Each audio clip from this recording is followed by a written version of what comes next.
অনেক বছর হয়েছে চুচড়া মাছ খাওয়া হয় না। আর চুচড়া মাছ কিন্তু শীতকালীন একটা মাছ। এই মাছটা খেতে অনেক মজার। যে খেয়েছে সেই বুঝতে পারবে এই মাছের স্বাদ কেমন। অন্যান্য মাছকে হার মানিয়ে দিবে এই চুচড়া মাছ। আসসালামু আলাইকুম, আশা করি সবাই ভালো আছেন। আল্লাহর রহমতে আমিও ভালো আছি। চুচড়া মাছ তো এখন পাওয়াই যায় না, শীতকালীন একটা মাছ। আব্বুকে বলেছিলাম অনেক আগে, যদি চুচড়া মাছ পাওয়া যায় অবশ্যই আমাকে বলবেন। এই মাছটা অনেক খেতে ইচ্ছা করছে, তাই আব্বু এক হাঁড়ি মাছ এনে দিলেন। আমি যখন শীতকালে গ্রামের বাড়িতে গিয়েছিলাম তখনকার ভিডিওটা।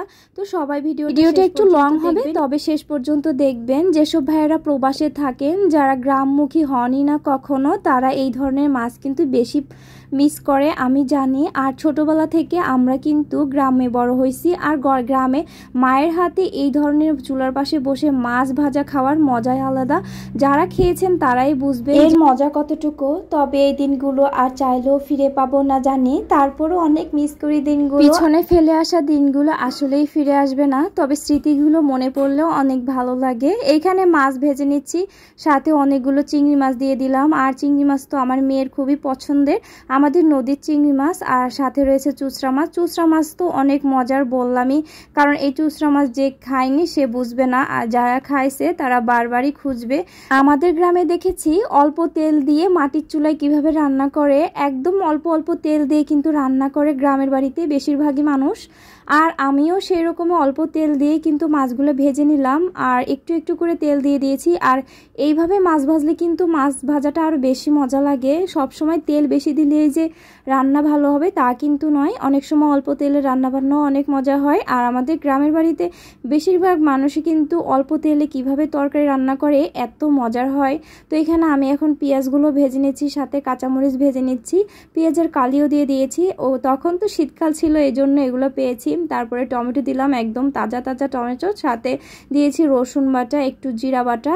বেশি কিছু দেওয়ার দরকার নেই, অল্প মশলা দিয়ে এই রান্নাটা করলে বেশি মজা লাগে আর কি। তো এইখানে আমি ভালো করে এখন কষিয়ে নিচ্ছি, শুকনো শুকনো করে একটু আর কি মরিচ খোলার মতো করব, এই জন্য আমি ভালো করে কষিয়ে নিচ্ছি। আর এই কষায় হালকা একটু পানি দিয়ে দিলাম, পানি দিয়ে তারপরে যে কষিয়ে তারপর মাছগুলো দিয়ে দিলাম। এখন আমি কিছুক্ষণ নাড়াচাড়া দিয়েই নামিয়ে ফেলবো, এখানে আর কোনো পানি ইউজ করব না। তো আমি চুচড়া মাছ এইভাবেই রান্না করি। যারা যারা চুচড়া মাছ খেয়েছেন অবশ্যই আমাকে বলবেন এটা খেতে কেমন। আর এই চুচড়া মাছ যারা খান নাই আফসোস করবেন না, ইনশাল্লাহ দাওয়াত রইল আপনাদের আমাদের গ্রামের বাড়িতে।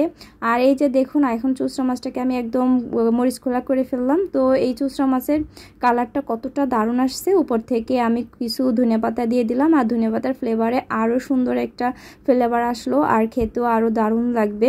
তো এই চুচড়া মাছ যে খেয়েছিলাম সেই দিনগুলোর কথা বেশি মনে পড়ে যাচ্ছে, আর জিভে জল চলে আসছে। বিশ্বাস করবেন না, আমার এত পছন্দের একটা খাবার। আমি যখন গ্রামে যাই তখন গ্রাম্য যত খাবার আছে সব বের করি। অনেকে আছে ছোট মাছ খেতেই চায় না, তবে আমি গ্রামের বাড়িতে গেলে আমার আব্বুকে বলি ছোট মাছ নিয়ে আসেন, আমি কাটবো দরকার হলে। তো আজকের ভিডিওটা কেমন হয়েছে অবশ্যই জানাবেন। আল্লাহ হাফেজ।